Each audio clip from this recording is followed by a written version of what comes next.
years of U.S. emergency AIDS relief in Africa. We look at the future of funding for PEPFAR. Russia's warm World Cup welcome, why one African footballer turned refugee is fighting to stay in the country. And we'll meet Nigeria's most prominent hyper-realism artist. He still lives with his mother and he's 11 years old. Africa 54 starts right now. Well, good evening and welcome. I'm Vincent Makori. This is Africa 54. Tonight we begin in East Africa, where former Burundian refugees are speaking out since returning to the capital Bujumbura on Sunday from the Kakuma refugee camp in Kenya. The refugees were repatriated following agreement between Burundi, Kenya and the United Nations Refugee Agency. Upon their arrival, the returnees were taken to a transit center where they received food assistance as well as an envelope of $60 per adult and $48 per child before being reintegrated into their villages. Some of the 48 returning refugees who had fled the country in 2015 say they willingly chose to participate in this voluntary repatriation program. I volunteered to come back home. I realized that staying in Kenya without work, I didn't go to school. I tried to look for work in the United Nations with no success.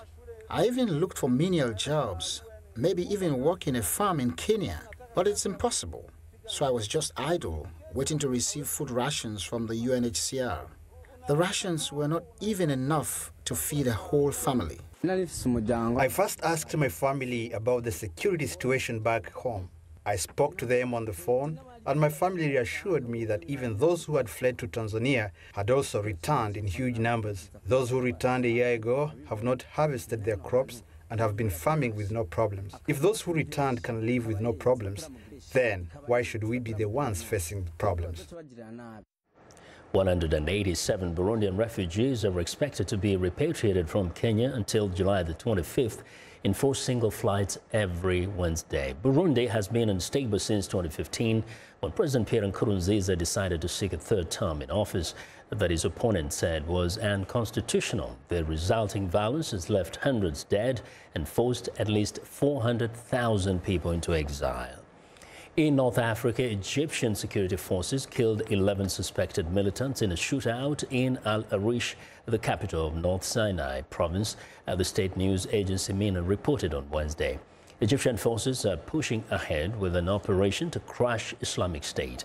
According to MENA, citing an unnamed security source, the firefight occurred during a raid on a suspected militant hideout in an abandoned house in Al Arish. MENA reported that 3 machine guns and a rifle were found at the hideout. The report did not mention any casualties or wounded among the security forces. The President's Emergency Plan for AIDS Relief, or PEPFAR, is a United States governmental initiative to address the global HIV and AIDS epidemic and help save the lives of those suffering from the disease, primarily in Africa. The program has provided antiretroviral treatment, or ART, to nearly 8 million HIV-infected people in resource-limited settings and supported HIV testing and counseling for more than 56 million people. PEPFAR increased the number of Africans receiving ART from 50,000 at the start of the initiative in 2004. PEPFAR has been called the largest health initiative ever initiated by one country to address a disease. The budget presented for the fiscal year of 2016, for example, included a request for $1.11 billion for PEPFAR, as well as contributions from global organizations such as UNAIDS and private donors. The massive funding increases have made antiretrovirals widely available, saving an estimated 11 million lives.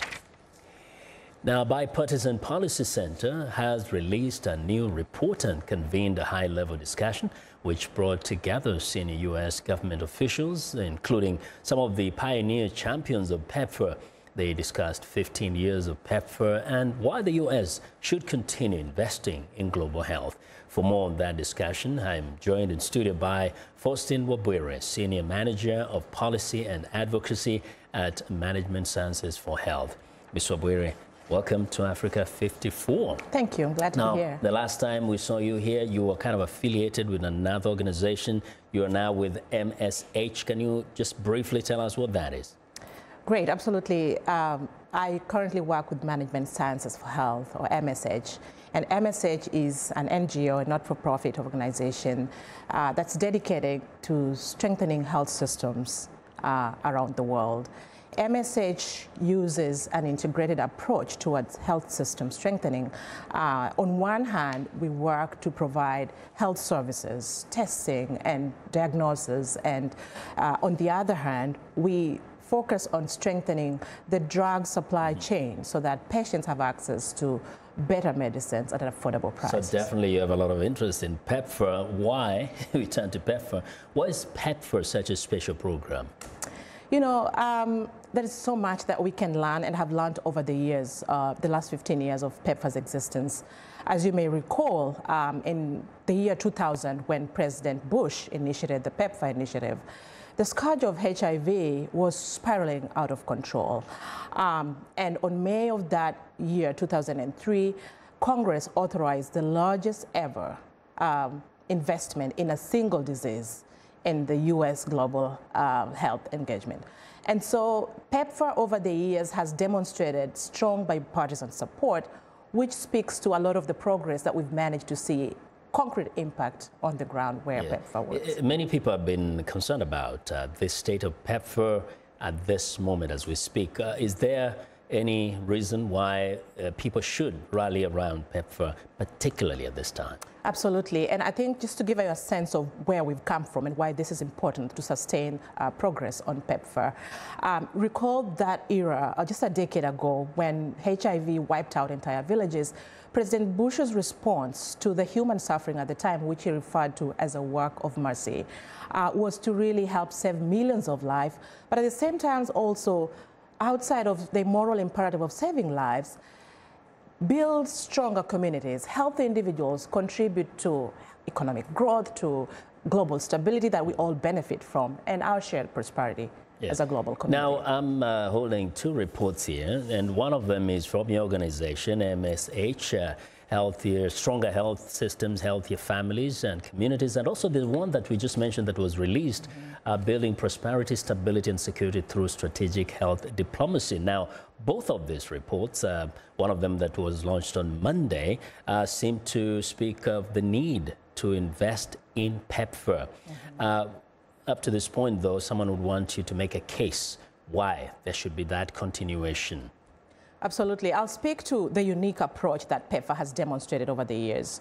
One of the unique things about PEPFAR is that it applies a shared responsibility approach, meaning that donors, affected communities themselves, partner countries, the private sector, all come together to form innovative partnerships that have over the years seen a cost-saving effect. So just to give you an example, in 2003, for example, PEPFAR was paying an average of $125 per person for a month's supply of life-saving HIV treatment. Today, that cost has been brought down to just $6 per person per month. And that's because of the innovative financing mechanism that exists, but also the partnerships where communities also fit into what works and what doesn't work. I think that makes a strong case for why PEPFAR is important. There are other benefits too in terms of economic growth. The report that was released by the Bipartisan Policy Center actually shows a series of analyses that indicate that where PEPFAR investments have had greater effects on economic growth compared to countries where there have not been similar investments, but the HIV burden is high. Investment, money, very critical. Congress is in the process of making now important budget decisions for year 2019. Question is, what's the future of PEPFAR funding? Many are asking in this city. So that's what's really important. I think as we engage and talk about the success of PEPFAR and the need to sustain this progress, what's important is that the legislation that authorizes PEPFAR goes through fiscal year 2018, meaning it ends on September 30th of this year, 2018. Congress will need to reauthorize PEPFAR to give it the mandate to continue to create the impact that's gone beyond just the countries where it operates, beyond the communities, towards strengthening economies.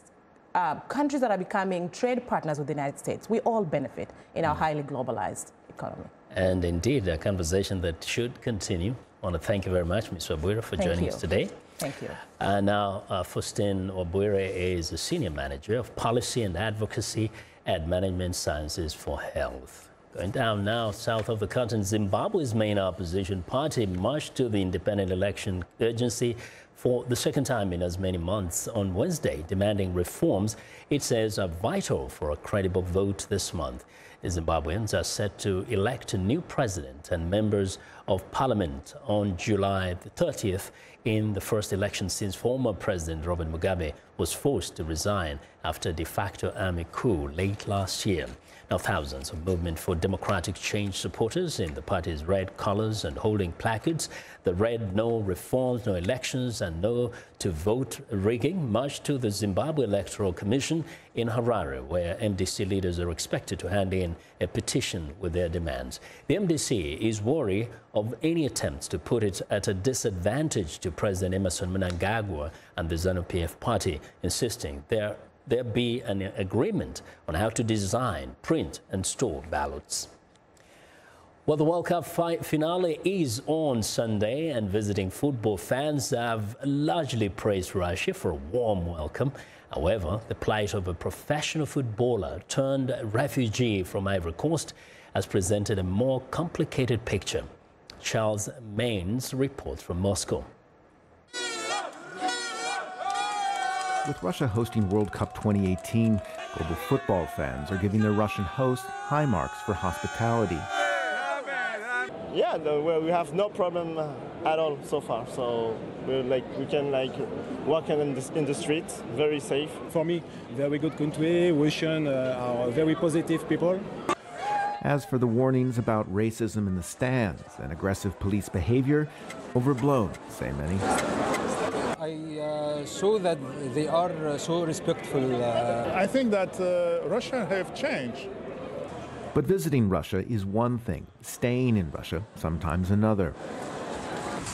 Kejale Traore arrived in Russia 6 years ago, forced to leave a football career after violence flared up in his native Ivory Coast following contested presidential elections in 2011.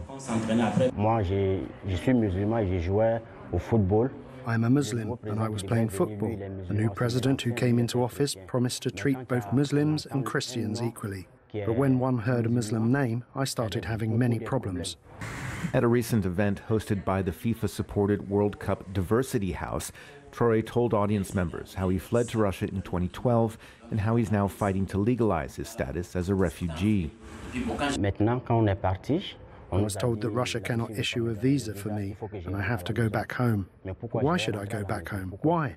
I have a family here. They are Russian. Now married to his Russian wife Diana and with a 2-year-old son, Traore's visa limbo has left him at the mercy of constant harassment by police and employers who have sometimes cheated him out of his wages due to his lack of documentation. We thought marriage might simplify things. It has not simplified anything.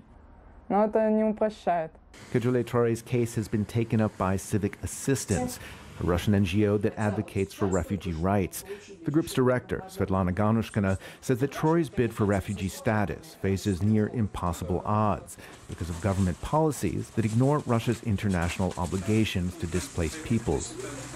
It's not just a typical story. It's a story that applies to nearly everyone who seeks refugee status. In all of the entire of Russia, just 585 people have been given refugee status. In this World Cup, the Russian squad had a remarkable run, defying the odds to reach the quarterfinals for the first time in the country's history. When the judge issues me documents, I hope to join a great club. It is a long shot, Traore knows, but he continues to train every day, hoping that come next World Cup, he'll be wearing a Russian jersey and scoring for his adopted home. Charles Maines for VOA News, Moscow. Well, we want to know what you think about Africa 54 and the stories we covered. Join the conversation on Facebook. The address is Africa54. We're also streaming our show live on Facebook, so check us out and share our show with your friends. Find me on Twitter at VOA Vince McCory. Still ahead on Africa54, we'll introduce you to the 11-year-old Nigerian boy who drew the French president in just 2 hours. But first, a look at Wednesday's headlines.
Well, at NATO headquarters in Belgium on Wednesday, U.S. President Trump targeted Germany for special criticism, accusing the largest and wealthiest European member of the West's defense alliance of being a captive of Russia because it is receiving energy supplied from NATO's traditional adversary.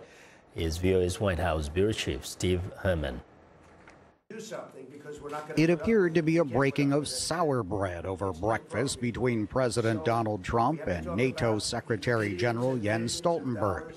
Trump specifically criticized Germany for allowing a Russian energy company to construct a $10 billion pipeline through its waters. We're supposed to be protecting you from Russia, but why are you paying billions of dollars to Russia for energy? Germany's Chancellor Angela Merkel, during her arrival later, noted she knew all too well from her childhood in the East what it is like to live under Soviet control. But energy deals with Russia, she explained, do not make 21st century Berlin beholden to Moscow. I'm very happy that today we are united in freedom as the Federal Republic of Germany. Because of that, we can say that we can make our independent policies and make independent decisions. Trump's provocative comments are seen as calling into question NATO's collective defense principle, while he continues to demand the organization's members contribute more money to the defense alliance that has been the linchpin of the West's post-World War II military cooperation. Many countries owe us a tremendous amount of money from many years back, where they're delinquent, as far as I'm concerned, because the United States has had to pay for them. The NATO Secretary General finds himself in the uncomfortable position of trying to bridge differences between the United States and the other 28 members of the alliance. I agree with you that we have to make sure that allies are investing more. The good news is that allies have started to invest more in defense. After the discussions here in Belgium with NATO partners, Trump goes to Britain. Following talks there, the U.S. president will be in Helsinki for a highly anticipated summit with Russian President Vladimir Putin. Steve Herman, VOA News at NATO headquarters in Brussels. Well, the Trump administration's 25% tariff on imported steel has been welcomed by U.S. producers of the material, but slammed by American manufacturers that rely on a global steel supply chain to make everything from cars to razor blades. VOA's Michael Bowman visited a can company that is being squeezed by the new tariff and has this report, which was produced by Elizabeth Chanoff. Sheets of tin-plated steel transform into colorful containers for well-known American consumer products at Independent Can Company outside Baltimore, Maryland. A walk through the factory shows every step of the process. We are the largest manufacturer of specialty tins in the United States. Thousands of tons of steel. Steel prices are up due to a tariff imposed by the Trump administration. The tariff actions taken by the president are necessary to revive America's essential steel and aluminum industries.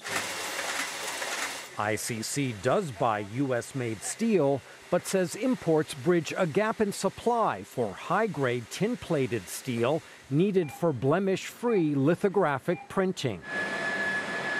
The company says the mere threat of tariff-induced price hikes already cost them a $2 million order, and more pain is on the way. If we're more than 5 to 10% higher than China, our customers will shop overseas.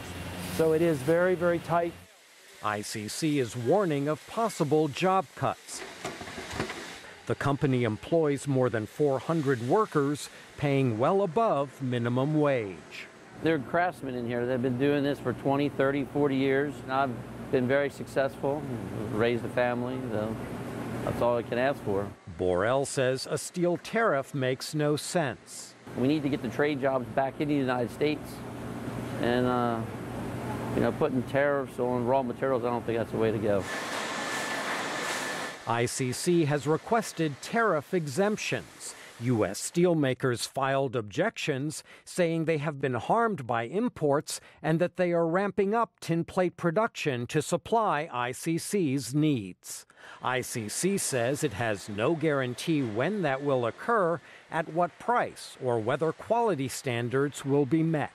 The Commerce Department has not acted on ICC's requests, but signaled that tariff exemptions will be rare. Relatively few of those will be granted because many of them have no substance. How are we doing today? We're doing pretty well. At ICC, frustration and a sense that Washington is not listening. We can't fight two fronts. Fighting just the development of the marketplace and our government is impossible. ICC just installed a state-of-the-art assembly line that will expand production if the company has enough steel to run it, and if it is able to keep prices competitive on its containers. Michael Bowman, VOA News, Belcamp, Maryland. Republicans are embracing President Donald Trump's Supreme Court nominee, federal Judge Brett Kavanaugh, who could shift the Supreme Court in a more conservative direction for a generation. Opposition Democrats are vowing a fight, fearing Kavanaugh's addition to the High Court could roll back hard-fought victories on abortion and gay rights. VOA's Jim Malone reports from Washington. Supreme Court nominee Brett Kavanaugh arriving at the Capitol with Vice President Mike Pence and a meeting with Senate Majority Leader Mitch McConnell. I think the president made an outstanding nomination. We look forward to the confirmation process, and it'll unfold in the next few weeks. President Trump announced Kavanaugh's nomination Monday at the White House. What matters is not a judge's political views, but whether they can set aside those views to do what the law and the Constitution require. Kavanaugh is a sitting federal judge and previously worked in the White House for President George W. Bush. A judge must interpret statutes as written, and a judge must interpret the Constitution as written, informed by history and tradition and precedent. Democrats immediately signaled a fight over Kavanaugh with the Supreme Court as a backdrop. Among those leading the charge was Senate Democratic leader Chuck Schumer. For every American who cares about women's health, about protections for people with pre-existing conditions, about civil rights, labor rights, LGBTQ rights, environmental rights, now is the time to fight. If confirmed, Kavanaugh will replace retiring Justice Anthony Kennedy.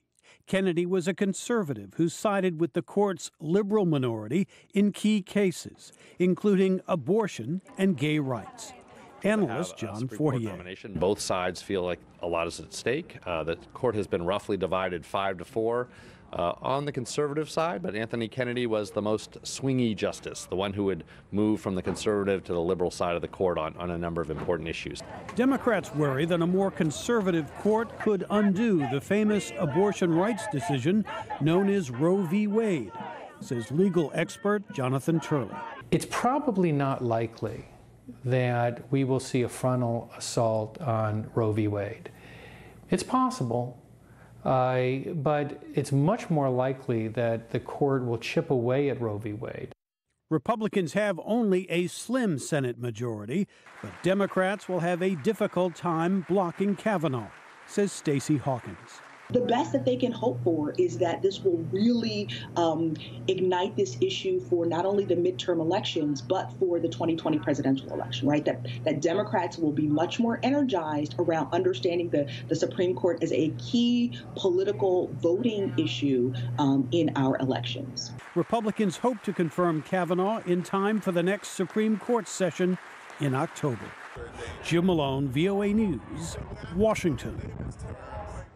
Now, he is young, he's an artist, and he is sensational. Kareem Morris is Nigeria's youngest hyper-realism artist who recently rose to prominence after drawing a portrait of the French President Emmanuel Macron in 2 hours. He presented it to Macron, who was on a 2-day visit to Nigeria. The 11-year-old has been drawing since he was 7. He says his artwork is inspired by people and the environment. Hyperrealism is a contemporary genre of art that produces hand-drawn images meant to appear like high-resolution photographs. Kareem, who lives with his mother, was discovered by a local artist who noticed his sketching skills and invited him to hang out with other artists. I was shy to stay in their midst. I stood at the corner and participated with them. So my boss sister saw me that day and she was very surprised and showed my boss that look what this small boy drew. Then my boss said he's impressed with my drawings, that instead of playing around, I started learning. So he taught me how to shade, paint, do whatever thing. I won't say this is area of his specialization for now, because though they call him the youngest hyperrealism artist, he knows how to do realism, the hyperrealism. And also, he also do expressionism at times, like express himself from something that has to do from his mind, like not following the reference totally. Well, Kareem is now an apprentice at a studio in Lagos, where he draws after school. He says he's able to balance school and his artwork very well, and that his family is supportive of his busy schedule. Well, and that's our show for today. Be sure to watch Africa 54 on our website at voaafrica.com for more news. Tune in to VOA's evening radio show Africa News Tonight at 1800 UTC, and in the mornings today, Break Africa between 0300 and 0600 UTC, Monday through Friday. Thanks a lot for watching. From all of us in Washington, have a good night.